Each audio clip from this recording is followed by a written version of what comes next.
Bismillahirrahmanirrahim. Assalamualaikum warahmatullahi wabarakatuh. Yang saya hormati Ibu dosen, Ibu Insinyur Heni Yulianti MM, Mkom.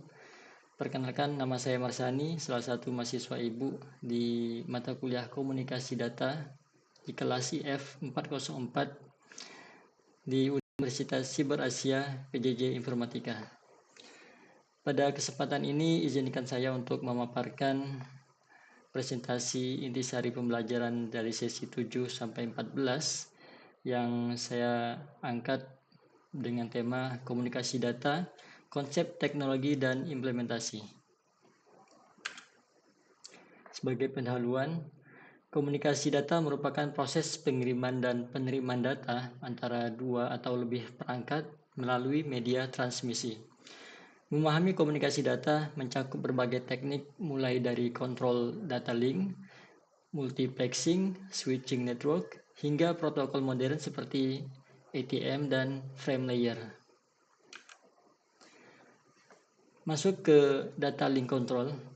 Data link control adalah serangkaian mekanisme pada lapisan data link di layer 2 dalam OSI model yang menjamin transfer data yang andal dan teratur antara dua node yang saling terhubung langsung melalui media fisik. Data link control menjamin keandalan komunikasi antar node. Fitur pentingnya pertama flow control, ini mencegah overflow atau overflow buffer pada receiver. Kemudian stop and wait dan sliding window, ini dua metode pengendalian aliran data. Kemudian error detection and correction, yaitu menggunakan teknik seperti CRC atau cyclic redundancy check.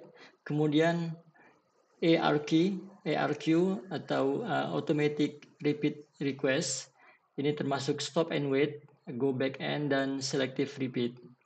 Tujuan utama dari data link control adalah mengatur aliran data atau flow control, kemudian menjamin integritas data atau error control, kemudian mengelola framing dan sinkronisasi data, kemudian menyediakan pengendalian sesi dan jalur data.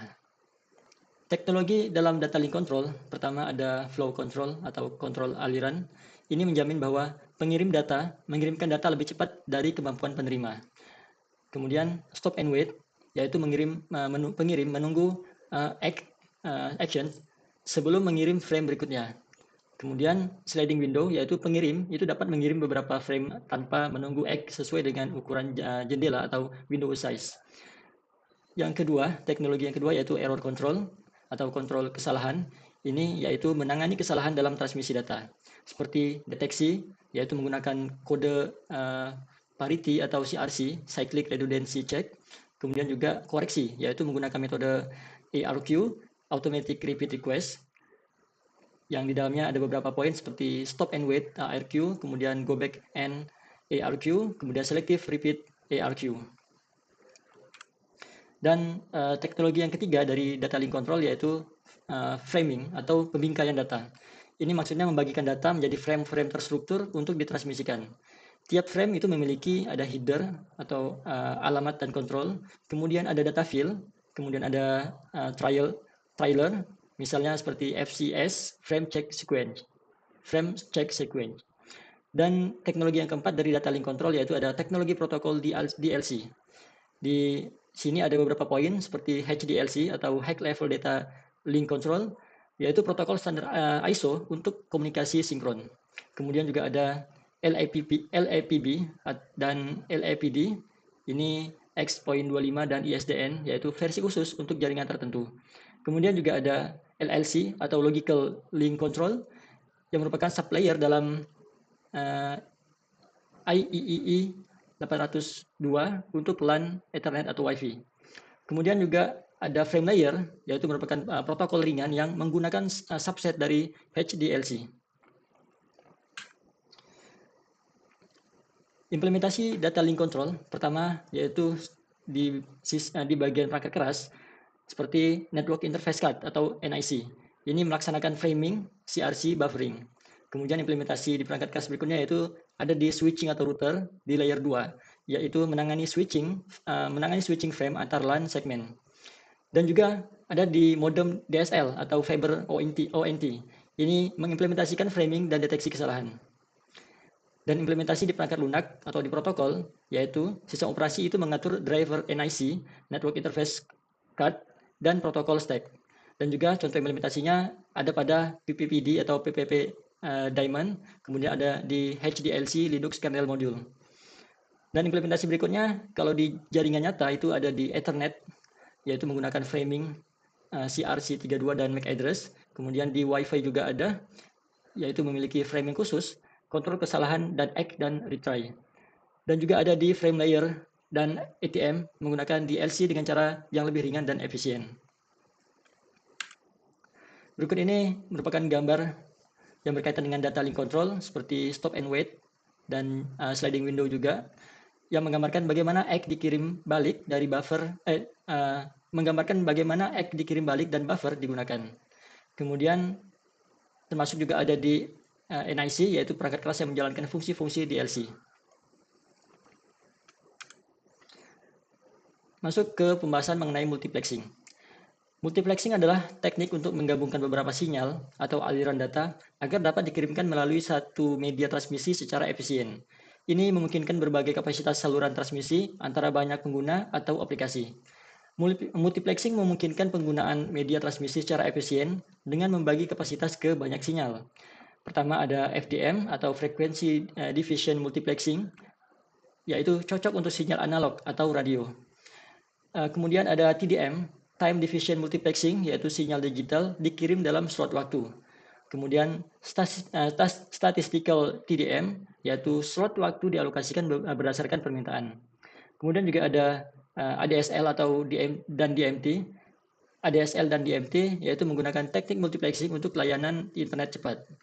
Tujuan dari multiplexing yaitu pertama mengoptimalkan penggunaan bandwidth, kemudian mengurangi biaya instalasi dan media fisik, kemudian juga mendukung komunikasi simultan antar banyak pengguna. Teknologi yang digunakan dalam multiplexing yang pertama ada FDM, yaitu Frequency Division Multiplexing. Konsepnya bahwa bandwidth total media itu dibagi menjadi sub-band frekuensi, masing-masing membawa satu sinyal. Ini cocok untuk sinyal analog. Contoh teknologi ini yaitu ada di siaran radio FM seperti stasiun memiliki frekuensi tetap. Contoh lainnya di TV kabel analog dan juga sistem telepon awal. Karakteristik dari multiplexing yaitu digunakan guide bands untuk mencegah interferensi. Kemudian tetap mengalokasikan bandwidth meskipun tidak ada data. Yang kedua dari teknologi multiplexing yaitu ada TDM atau Time Division Multiplexing. Konsepnya, tiap sinyal diberikan slot waktu tetap secara bergantian pada saluran yang sama. Ini cocok untuk data digital yang sinkron. Contoh teknologinya itu seperti di sistem T1 atau E1 atau 24/30 kanal suara. Kemudian contoh lainnya yaitu di ISDN atau Integrated Services Digital Network. Kemudian juga ada di SONET atau SDH atau Synchronous Optical Network. Karakteristik dari multiplexing ini yaitu pertama memerlukan sinkronisasi akurat. Dan yang kedua, slot waktu itu terbuang bila tidak ada data. Atau bahasa lainnya inefisiensi sinkron. Yang ketiga dari teknologi multiplexing yaitu Statistical TDM atau STDM. Konsepnya, slot waktu itu dialokasikan secara dinamis hanya ke saluran yang memiliki data. Kemudian, tidak seperti TDM sinkron. STDM ini lebih efisien. Contoh teknologinya seperti di multiplexer modern berbasis IP. Kemudian contoh lainnya ada di aplikasi dalam jaringan komputer seperti router dan juga switch. Karakteristik dari multiplexing ini untuk statistical STDM yaitu efisiensi lebih tinggi. Kemudian juga memerlukan buffer, header tambahan, dan mekanisme kontrol. Yang keempat dari teknologi multiplexing yaitu ada ADSL dan DMT, yaitu multiplexing untuk internet. ADSL atau Asymmetric Digital Subscriber Line ini digunakan twisted pair cable telepon biasa. Kemudian downstream itu lebih besar daripada upstream atau asimetrik. Teknologinya frekuensi division multiplexing atau FDM ini itu digunakan untuk memisahkan voice, kemudian data upstream, kemudian data downstream. Nah, teknologi lainnya seperti di DMT atau di secret multi-tone modulation itu ya variasi dari FDM di mana spektrum dibagi menjadi ratusan subchannel, misalnya 256. Kemudian setiap subchannel itu membawa sejumlah bit tergantung SNR atau signal to noise rasio. Contoh implementasi dari ADSL dan DMT ini yaitu di modem ADSL rumah. Kemudian juga di layanan broadband berbasis DSL-AM di ISP. Implementasi multiplexing seperti pada tabel ini, teknologi FDM itu menggunakan media fisik, kabel, koaksial dan radio, kemudian digunakan dalam radio, TV, telepon analog. Untuk TDM ini serat optik twisted pair media fisiknya digunakan dalam SONET SDH SDN. Kalau statistical TDM itu serat optik wireless media fisiknya digunakan di router atau switch IP modern. Kemudian teknologi untuk ADSL DMT yaitu kabel telepon twisted pair internet rumah. Contohnya di internet rumah atau DSL.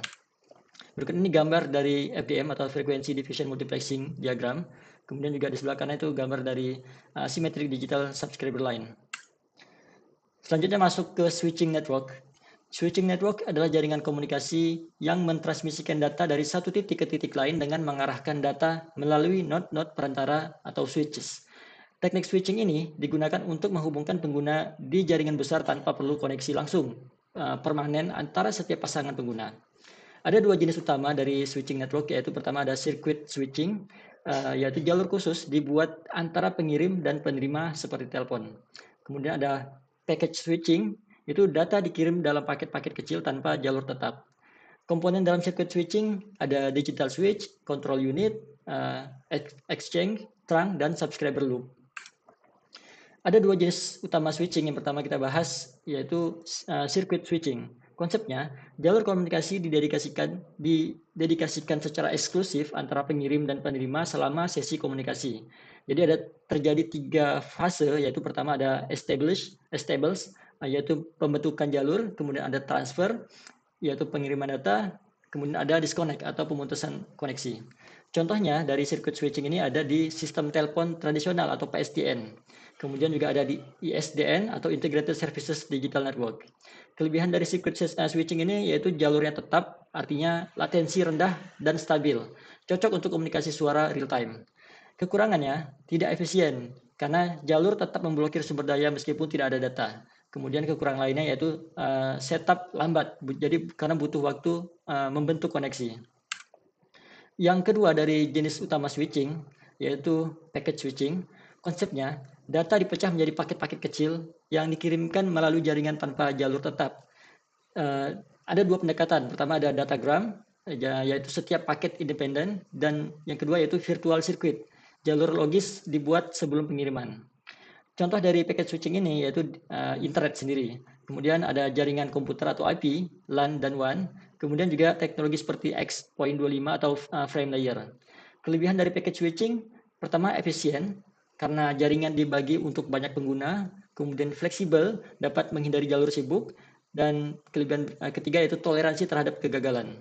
Kekurangannya pertama potensi delay atau jitter. Kemudian kekurangan berikutnya itu butuh protokol kompleks untuk reassembly dan error checking. Komponen dalam circuit switching, pertama ada digital switch. Fungsinya yaitu menghubungkan panggilan secara elektronik, menyediakan jalur komunikasi digital antara dua titik. Kemudian untuk komponen control unit, fungsinya yaitu mengatur proses pembentukan dan pemutusan koneksi, memastikan jalur tersedia, dan mengatur sinyal kontrol. Komponen exchange atau central telepon, fungsinya yaitu node utama dalam jaringan, menghubungkan pengguna ke pengguna lain melalui trunk. Dan komponen trunk, fungsinya yaitu jalur antara exchange atau antar sentral itu biasanya multiplexed untuk efisiensi. Kemudian komponen subscriber loop, fungsinya yaitu koneksi fisik dari pengguna telepon atau terminal ke exchange, disebut juga local loop.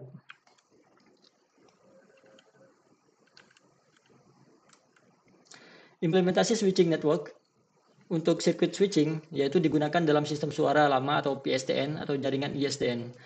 Hardware-nya, kalau dari sisi hardware, itu central telepon digital atau crossbar switch atau TDM switch.